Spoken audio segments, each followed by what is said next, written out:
Sports Saturday. It's complete and another touchdown! Cougar Sports Saturday. A presentation of KSL Sports. Left wing for three. He got it again! BYU Sports Talk by Cougar fans for Cougar fans. Here are your hosts, Mitch Harper and Matt Baiamonte. On Utah's legacy home of the Cougars. KSL News Radio, 102.7 FM and 1160 AM.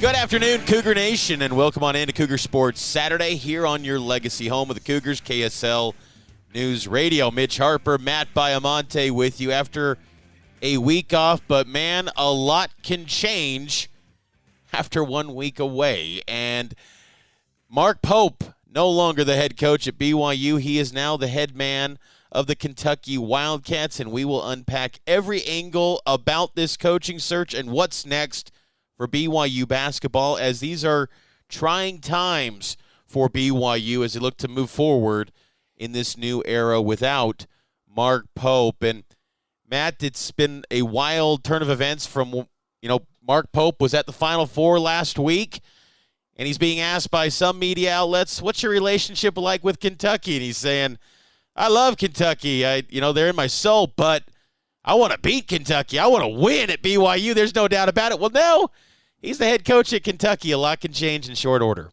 I'm at Disneyland on Thursday when this is all breaking down, Mitch, and I just could not believe how quickly it unfolded.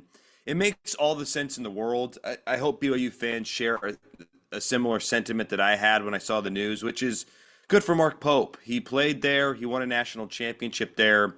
That was a dream job for him. I personally did not think that it would make its way to Mark Pope, but it did. Scott Drew turned the job down. Others were not interested, and they went after Mark Pope, and good for him. But, man, as you mentioned, there's so much to unpack. How it unfolded, where does BYU go next? BYU now has a massive vacancy in their program, and with Mark Pope, I think a lot of Cougar fans really at this point are to the point of, okay, great for him. He got his dream job. That's nice and dandy. But what's next for BYU?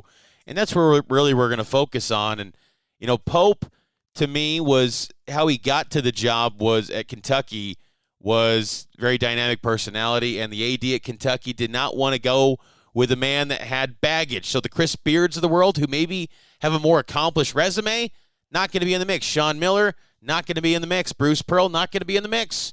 And Mark Pope being one of their own. Look, Kentucky fans were ready to riot on Thursday night when it got word out that Mark Pope was going to be the head coach at Kentucky. And, they've come around, but still, Pope's going to be in a spot where if he doesn't win and get deep in the NCAA tournament, he'll be on thin ice because they will have no patience at Kentucky. They ran off John Calipari. BYU, though, on the other hand, is a place that is a dang good job. And BYU basketball is going through its first coaching search, is a Big 12 program, and in the NIL era. And it makes for a fascinating dynamic. But the thing is about BYU basketball, Matt, you look at all the head coaches dating back to Stan Watts, and that was 1949 when he got hired. Every one of these coaches has had at least 3 NCAA tournament appearances, the only one being Mark Pope, but he would have had 3 had it not been for the COVID-19 pandemic. Every coach that takes this job has success. It should be an attractive job, but we know the limitations that BYU has. They don't hire typically non-LDS coaches that are for the football, men's basketball, and women's basketball programs. BYU has stated in the past, in 2021, while in the past head coaches throughout BYU athletics have often been members of the church, it has been a practice but not a policy. BYU stays inside the LDS Church of Jesus Christ of Latter-day Saints circle. Where should they go, Matt? That is such a loaded question. However, as I've thought about this for the past couple of days, Mitch, I feel strongly that there is one candidate above the rest.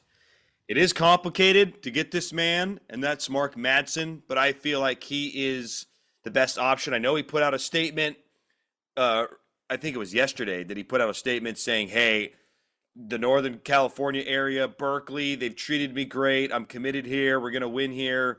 He wouldn't be the first coach to have said something like that, Mitch, and then changed his mind. And I know there's a large buyout, which is a real problem. I have a hard time seeing BYU paying it. But if we're just talking who is the best candidate for the job, to me, I think it's Mark Madsen based off his experience.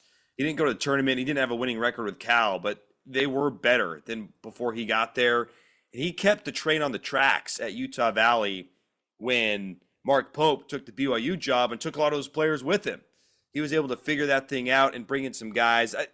Here's the thing, too, about Mark that makes me very interested in him is I feel like if he got that job, Mitch, the BYU job, and he had success, I think that he would stay a long time. I think there's other candidates that we'll get into that I'm not convinced how long they would stay, depending on what happened. I would like to have someone for longer than 5 years. If you can find a way to get Mark Madsen, I know it's complicated and it might not happen, but he's the guy that I would pursue first. 100%. Mark Madsen would be the home run hire, but he seemed pretty emphatic that he was going to stay at Cal, and I don't see a path where BYU gets him with the buyout and his statement, and he has no connections to BYU other than being a member of the Church of Jesus Christ of Latter-day Saints. I just feel like it's a non-starter, and how quick he put that statement out to cool the potential fires of him being a potential BYU candidate. I thought that was noteworthy as he expressed on X his commitment to Cal and that he's fully committed to the Cal Golden Bears. I don't see him really as an option. Had he not put out that statement, I would have said absolutely you go all in on Mark Madsen, do everything you can to get him because this pool is shallow. Now, BYU, despite the limited coaching pool, they always have success with these coaches. But the thing is that typically Dave Rose, Mark Pope, Steve Cleveland, they've always had a little bit of previous head coaching experience. The last one that had no head coaching experience that BYU hired was Roger Reed. Chris Burgess is an interesting candidate, but 10 years ago, he was a student assistant at Utah. He has no head coaching experience. His path is primarily local, a little bit of JC, but BYU, Utah Valley, Utah, that's where he's cut his teeth in. And I think the thing is with Chris Burgess is he represents a lot of similar traits to Mark Pope in the sense of going to be aggressive in recruiting, going to assemble a roster that could be pretty competitive, I believe, in the Big 12. What he would be stylistically, that I don't know. I think that's a big question because he's never ran a program. Chris Burgess, I think, to this point, to me, you go with him because I feel like he's got BYU coaching experience, and that can almost help the cause a little bit more than even head coaching experience when transitioning into BYU.